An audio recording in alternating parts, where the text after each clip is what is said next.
बड़ी खबर, राम रहीम को मिली जेड प्लस कैटेगरी की सुरक्षा। बड़ी खबर,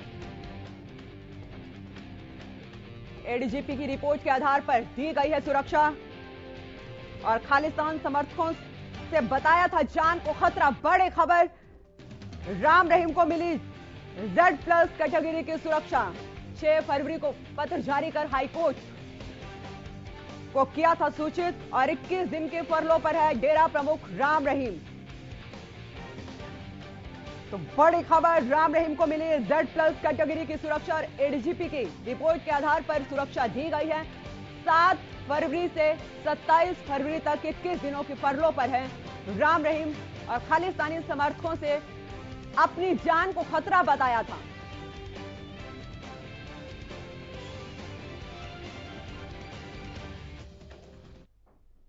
और इसी खबर पर ज्यादा जानकारी के लिए मेरे साथ मेरे सहयोगी अमित तिवारी जुड़ चुके हैं सिरसा से। अमित, जानकारी चाहेंगे, बड़ा फैसला लिया गया है प्रदेश सरकार की तरफ से, राम रहीम को जेड प्लस सुरक्षा मुहैया करवाई गई है। जी निश्चित रूप से अनु, यह इस समय बड़ा फैसला ही कहा जाएगा। हालांकि जो गुरमीत राम रहीम सिंह है, डेरा सच्चा सौदा के प्रमुख हैं और वे सजायाब हैं मामलों में, और अभी फरलो पे आए थे। 6 फरवरी को ही एक पत्र मिला था जिसमें उन्हें धमकी दी गई थी और जो जान के खतरे को बताया गया था, उसी को देखते हुए एडीजीपी की रिपोर्ट के आधार पर यह फैसला लिया गया है जेड प्लस सिक्योरिटी का। और यह एक महत्वपूर्ण सुरक्षा कवच है जो निश्चित रूप से जो फरलो के दौरान जो है वो गुरमीत राम रहीम सिंह की सुरक्षा में तैनात रहेगी। जेड प्लस सिक्योरिटी का घेरा उसमें रहेंगे वे फरलो के दौरान। और आपको मैं बता दूं कि जब सजा याब होने से पहले, यानी कि जब वे डेरा प्रमुख थे और लगातार वे जब आरोपों से घिरे हुए थे, उस समय भी उन्हें जेड सिक्योरिटी मिली हुई थी और उस दौरान वे जेड सिक्योरिटी के दौरान वे उस सुरक्षा घेरे में ही रहते थे। अब फरलो में भी वे जेड प्लस सिक्योरिटी में रहेंगे। जी क्योंकि अमित, बात करूं प्रदेश से ही पहले सोनीपत से 4 खालिस्तानी आतंकी गिरफ्तार किए गए, उसके बाद सिरसा से 2 खालिस्तानी आतंकी गिरफ्तार किए गए।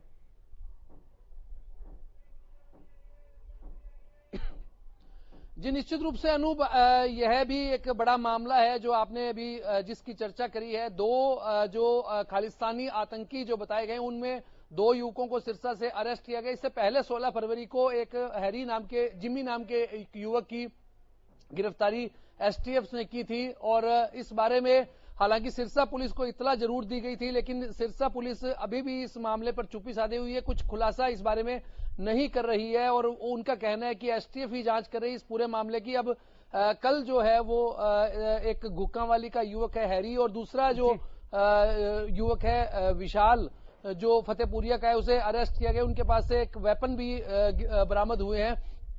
तमाम खुलासे होने हैं, लेकिन अभी टोटल जो लोग हैं वो 9 लोगों की इसमें गिरफ्तारी है जो खालिस्तान से जुड़े हुए हैं और लॉकडाउन के दौरान वे वीडियो के जरिए जो है वो खालिस्तान के लोगों से जुड़े और उन्हीं के संगठनों में वे सक्रिय थे और उन्हीं से उन्हें हथियार मिलते रहे थे। जी, जो खालिस्तानी आतंकी हैं उनके टारगेट पर हमेशा बड़ी हस्तियां रही हैं, चाहे वो पॉलिटिशियन हैं, चाहे वो कुछ ऐसे बड़े चेहरे हैं। भले ही अभी राम रहीम जेल में है, फरलो पर बाहर है, लेकिन सिरसा और पंजाब में जिस तरीके का दबदबा है उनका, उससे इनकार नहीं कर सकते। जी निश्चित रूप से यह आपकी बात दुरुस्त है कि उनके टारगेट पर हमेशा उनके धमकी जब भी खालिस्तान की ओर से मिली है तो वो बड़े लोगों को ही मिली है, उनमें वीवीआईपी लोग हैं। ऐसे में गुरमीत राम रहीम सिंह को भी धमकी भरा पत्र मिला, जिसके बाद जो सिक्योरिटी का फैसला ले लिया गया। अब लगातार जो है वो उनकी गिरफ्तारी, उनके लोगों की गिरफ्तारी हो रही है जो खालिस्तान से जुड़े हुए हैं। कल भी बठिंडा में खालिस्तान की ओर से एक बड़ा जो मार्च निकाला गया, उसको लेकर भी काफी चर्चाएं हैं। तो ऐसे में अब यह गिरफ्तारी सिरसा से होना अपने आप में महत्वपूर्ण है और तमाम खुलासे होंगे। हालांकि सिरसा पुलिस इस बारे में अभी तक कुछ भी बोल नहीं रही है। सिरसा के पुलिस अधीक्षक अर्पित जैन का कहना है कि एसटीएफ इस पूरे मामले की जांच कर रही है। अभी उस बारे में पूरा जो तथ्य उनके सामने आएंगे तब वे मीडिया के सामने रखेंगे। हालांकि 2 लोगों की गिरफ्तारी हुई, इससे पहले भी जो एक गिरफ्तारी होना अपने आप में एक बड़ी बात है और देखने वाली बात होगी कि तमाम लोगों की गिरफ्तारियों के बाद क्या कुछ खुलासे होते हैं, कितने लोग सक्रिय हैं। हालांकि जो एक रिपोर्ट है, एक गुप्त रिपोर्ट रिपोर्ट है पुलिस के पास, जो एसटीएफ जांच कर रही है, उसके मुताबिक करीब 22 लोग ऐसे हैं जो लगातार पंजाब और मालवा क्षेत्र के साथ साथ जो सराउंडिंग के जो सिरसा के साथ लगते एरिया है वहां सक्रिय। उनके पास AK-47 और तमाम दूसरे जो विदेशी वेपन है और उनके पास जो सपोर्ट मिलती है, उन्हें फाइनेंशियल एड मिलती है, वो खालिस्तान लिबरेशन फोर्स जो है उससे मिलती है। उनका कनाडा में जो सेंटर है, ऐसे तमाम बातें निकल कर आती है, लेकिन अभी विधिवत खुलासे होना बाकी है। अनु अमित, अगर मैं सिरसा की बात करूं, क्योंकि सिरसा जिला एक ऐसा जिला है जिसकी 165 किलोमीटर जो सीमा है वो पंजाब से लगती है, और ये अक्सर देखा गया है कि खालिस्तानी आतंकी जो है पंजाब में ज्यादा सक्रिय रहते हैं। हरियाणा में इससे पहले भी ये घटना आई थी 2020 में कि खालिस्तानी आतंकी पकड़े गए थे, लेकिन अमूमन ये देखा गया है कि पंजाब में खालिस्तानी आतंकी हैं वो ज्यादा सक्रिय रहते हैं। जी बिल्कुल अनु, 165 किलोमीटर की तकरीबन जो सीमा है वो पंजाब से जुड़ी हुई है, तमाम जिले हैं। और अभी जो पंजाब में जब चुनाव हुए तब तमाम सुरक्षा के बंदोबस्त किए गए थे। मानसा और जो पुलिस है उसके साथ एक संयुक्त बैठक भी की थी। लगातार क्राइम बैठकों का सिलसिला जारी रहता है। नशे को लेकर तस्करी करने वालों के लिए भी सिरसा जो है वो एक संगम है, क्योंकि यहां से जो राजस्थान और पंजाब के बॉर्डर पर बसा हुआ सिरसा है, तो ऐसे में तमाम जो लोगों के लिए यह सुविधाजनक एक बना हुआ है जगह, और इसको लेकर बड़ी अलर्टनेस दिखाई भी जाती है। अब अगर बात की जाए खालिस्तानी संगठनों की, उनके लोगों का यहां मिलना काफी चिंताजनक बात है, और सिरसा पुलिस को भी और ज्यादा सक्रियता दिखानी होगी। अलर्टनेस जो लगातार दिखाई जा रही थी 165 किलोमीटर की, तो उसमें अगर मैं आपको बताऊं कि मालवा जो क्षेत्र है, बठिंडा का है, मुक्तसर है, ये तमाम इलाका जो है वो यहाँ गैंगस्टरों की सक्रियता जो रही है उसके साथ साथ जो डबली में एक उनका आवागमन रहा है, उसको देखते हुए सिरसा पुलिस को और ज्यादा एहतियात बरतने होंगे, और तमाम जो अपने जो मुखबिरी है नेटवर्क है उसको दुरुस्त करना होगा, क्योंकि यह जो गिरफ्तारी हुई है वो एसटीएफ ने की है। हालांकि सिरसा पुलिस को इतला जरूर दी गई थी, लेकिन गिरफ्तारी के लिए एसटीएफ आई थी, तो ऐसे में अभी सिरसा पुलिस को और ज्यादा जागरूक होने की, चेतने की जरूरत है। जी अमित, आप बने रहे हमारे साथ। मेरे सहयोगी सुशील सिंह भी जुड़ चुके हैं न्यूज रूम से। सुशील, जानकारी चाहेंगे क्योंकि बात करूंगी राम रहीम इस वक्त गुरुग्राम में ही अपने आश्रम में मौजूद हैं और 21 दिन के फरलो पर वो बाहर हैं। अब जिस तरीके से प्रदेश में खालिस्तानी आतंकी पकड़े गए हैं और उन्होंने बताया कि मेरी जान को खतरा है, उसके बाद प्रशासन ने उन्हें Z+ सुरक्षा मुहैया करवाई। बिल्कुल, देखिए अनु, जब राम रहीम को जेल से फरलो मिली, फरलो जब मिलती है तो महाधिवक्ता की राय ली जाती है, और सरकार को महाधिवक्ता ने जो राय दी थी उसमें साफ कहा था कि बाहर निकलने के बाद इनकी सुरक्षा की पुख्ता इंतजाम किया जाए। और कोर्ट ने भी एक बकायदा, जिस दिन इन्हें फरलो मिली उस दिन एक लेटर जारी कोर्ट ने किया था, उसमें सरकार को कहा था, लिखा था कि इनकी प्रॉपर सुरक्षा की इंतजाम सरकार करे। साथ ही फरलो में यह भी नीति था कि वहां से निकलकर गुरुग्राम रहेंगे, और कुछ उसमें निषेध भी लगाए गए थे, यानी टर्म्स एंड कंडीशन थे कि ये गुरुग्राम में रहेंगे 21 दिनों की फरलो पर, और पुलिस सुरक्षा में रहेंगे, बिना पुलिस को बताए कहीं नहीं निकलेंगे।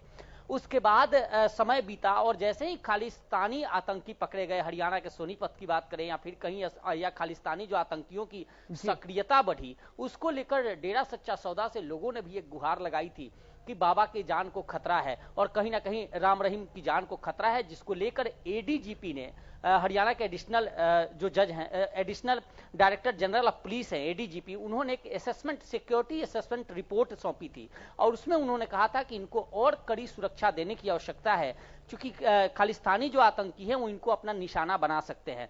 अमूमन देखिए, पंजाब का इलेक्शन बीता और पंजाब में मालवा या दोआब का जो क्षेत्र है उसमें सबसे ज्यादा डेरा सच्चा सौदा का डेरा है। लगभग 1,13,000 के करीब वहां ऐसे डेरे हैं, छोटे बड़े मिलाकर, और वहां इनका राम रहीम का बहुत ज्यादा प्रभाव है, तो ऐसे में खालिस्तानी आतंकी इनको निशाना बना सकते हैं। साथ ही अनु, आपको बताएं कि 2000 में 8 फरवरी 2001 को भी इन पर हमला हुआ था, और उसमें कई लोग घायल भी हुए थे, जिसके बाद इन्हें Z+ सुरक्षा दी गई थी। लेकिन इस बार जो हुआ है, Z+ जो सुरक्षा है वो हरियाणा सरकार ने मुहैया कराई है। जो सुरक्षाकर्मी तैनात हैं वो हरियाणा पुलिस के सुरक्षाकर्मी हैं, वो वहां तैनात हैं, और पुलिस के घेरे में जितने दिन फरलो पे बाहर रहेंगे, 27 तारीख तक माना जा रहा है कि 27 फरवरी तक के बाहर हैं, फरलो पे हैं, उतने दिन तक इनकी सुरक्षा की जिम्मेदारी इस Z+ सुरक्षा कर्मियों पर रहेगी। कोई भी व्यक्ति उस इलाके में कहें कि जब सुरक्षा Z+ दी जाती है तो परिंदा भी पर नहीं मार सकता, ऐसी कोई व्यवस्था की जाती है, चाक चौबंद व्यवस्था की जाती है। तो वो व्यवस्था वहां देखने को मिल रही है।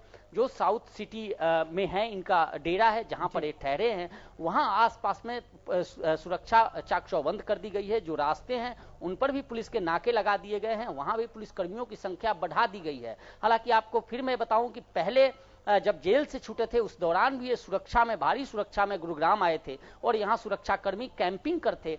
पुलिस के आला अधिकारी रोजाना जाकर सुरक्षा की मुआयना करते थे, उनकी रिपोर्ट लेते थे। लेकिन अब जब ADGP की रिपोर्ट के बाद, खालिस्तानी आतंकियों के पकड़े जाने के बाद उस सुरक्षा को और चाक चौबंद की गई है, Z+ कैटेगरी दी गई है और साथ ही सभी संदिग्धों पर, सभी आने जाने वालों की भी चेकिंग हो रही है और एक स्पेशल कहें कि सिक्योरिटी घेरा इनको लेकर वहां तैयार की गई है। जी सुशील, बात करूंगी क्योंकि अब से महज 4 या 5 दिन बाद इनकी फरलो खत्म हो जाएगी और ये क्यास लगाए जा रहे थे कि 16-17 के करीब ये सिरसा जा सकते हैं, वहां से अपनी पार्टी, किस पार्टी को समर्थन देना है पंजाब इलेक्शन में वो ऐलान कर सकते हैं, लेकिन नहीं गए, गुरुग्राम में ही रुके हुए। क्या ऐसी जानकारी है कि यहाँ से राम रहीम सिरसा जा सकते हैं?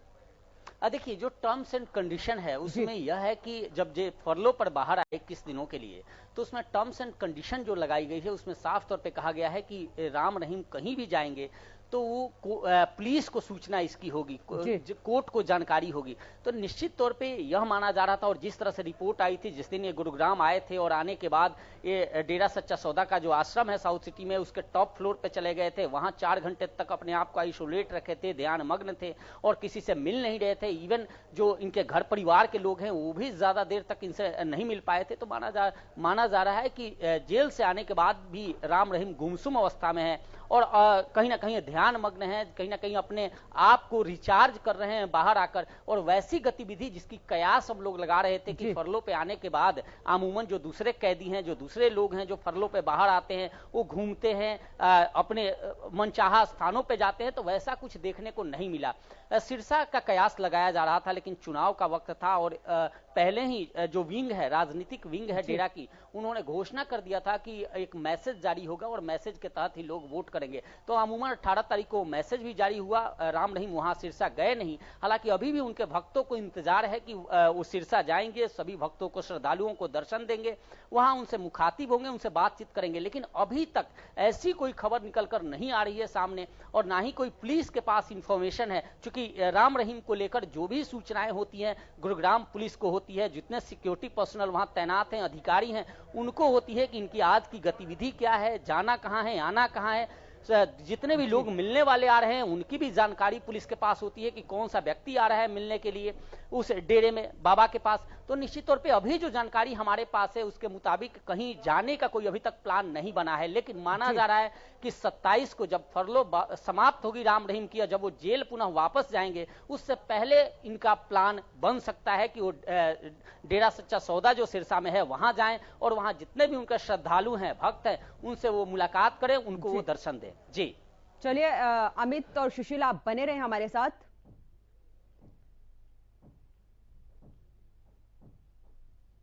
तो राम रहीम को खालिस्तानी ताकतों से खतरे की खबरें हैं और पिछले कुछ दिनों में हरियाणा के अंदर 9 खालिस्तानी समर्थक भी पकड़े गए हैं। ऐसे में बड़ा सवाल उठ रहा है कि हरियाणा में कौन फैलाना चाहता है अशांति। ये रिपोर्ट देखिए, फिर इसी पर चर्चा करेंगे।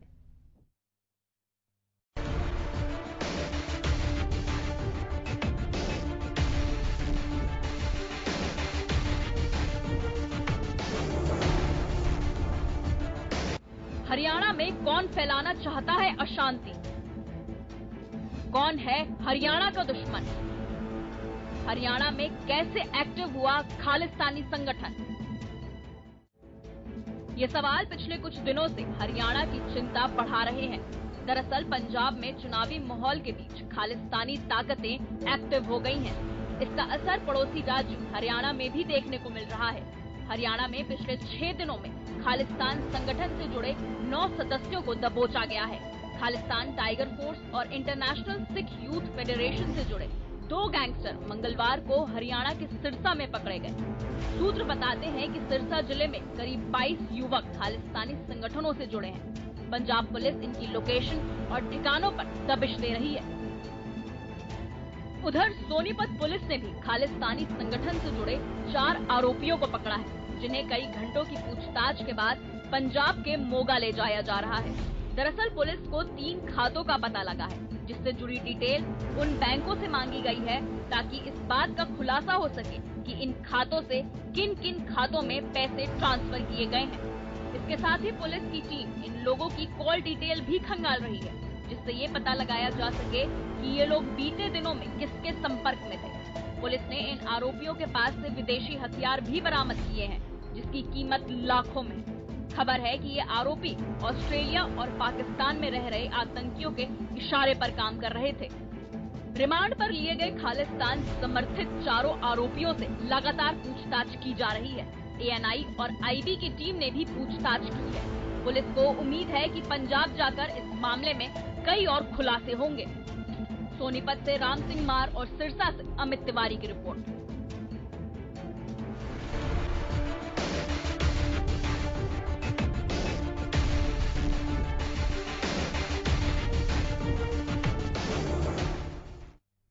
तो आपने भी हमारी ये रिपोर्ट सुनी कि किस तरीके से प्रदेश में 9 खालिस्तानी आतंकी पकड़े गए हैं और इनका मंसूबा क्या था वह भी क्लियर नहीं हो पाया है। पुलिस पूरी जांच कर रही है। तो इसी मुद्दे पर हमारे सहयोगी अमित और सुशील जुड़े हुए हैं। अमित, मैं आपके पास आ रही हूं क्योंकि यहां बात हम राम रहीम की कर रहे हैं। तो क्या सिरसा में डेरा है और अभी तक राम रहीम वहां पे गए नहीं है? सुरक्षा उन्हें यहां पर मुहैया करवाई गई है Z+। क्या डेरा की सुरक्षा भी बढ़ा दी गई है?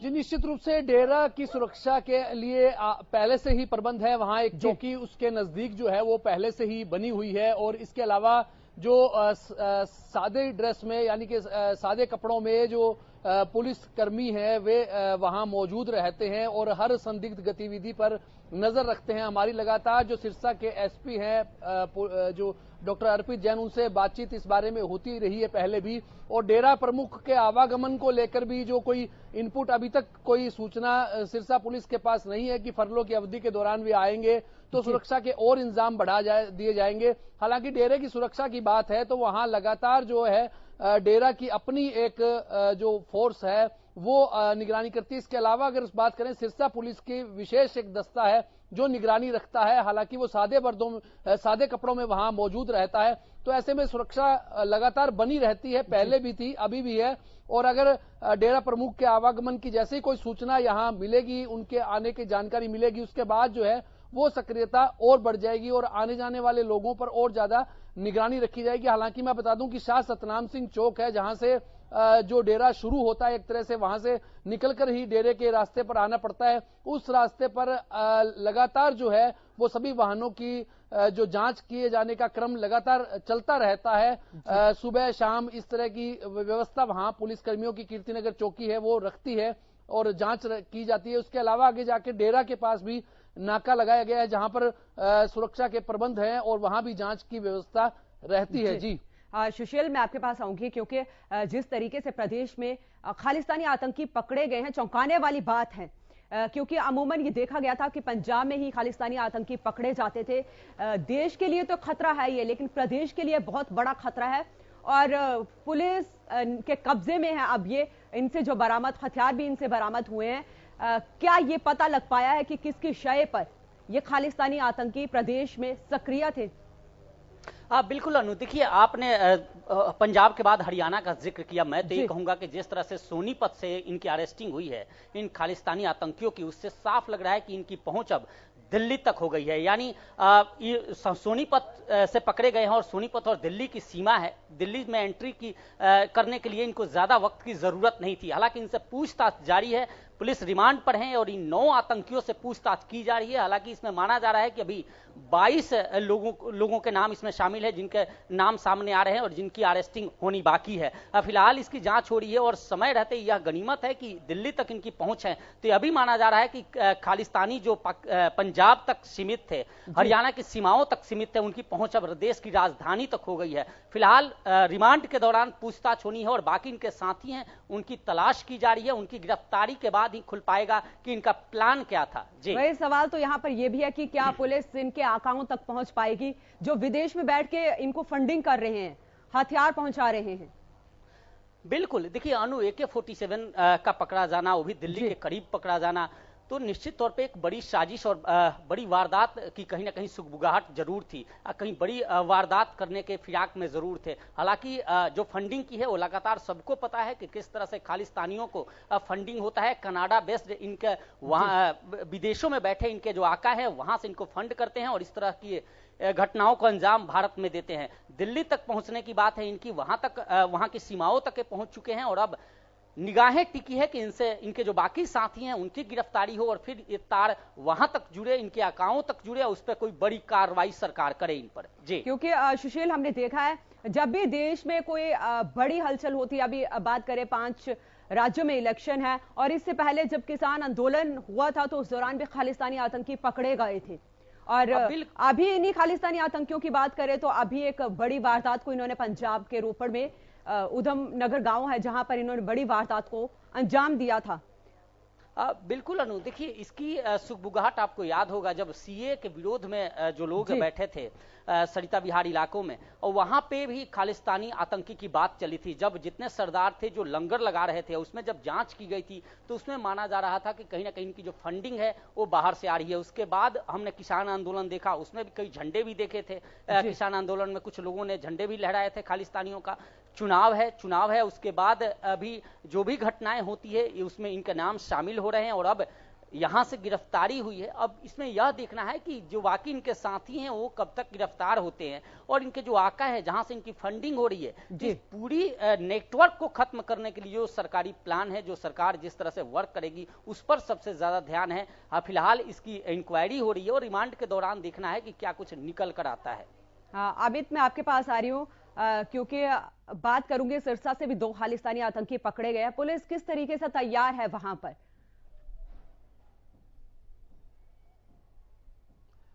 जी, बड़ी बात यही है कि सिरसा जिला के अंदर जो 2 खालिस्तानी आतंकियों का पकड़ा जाना अपने आप में एक गंभीर मसला है, क्योंकि सिरसा जो है वो बॉर्डर पर है। ऐसे में बड़ी साजिश, जो बड़ी कोई वारदात को अंजाम दिया जा सकता था, ऐसी संभावना थी। STF ने पकड़ा है। सिरसा पुलिस को सूचना जरूर दी गई, लेकिन सिरसा पुलिस जो है अभी इस बारे में और कुछ बोलने को तैयार नहीं है।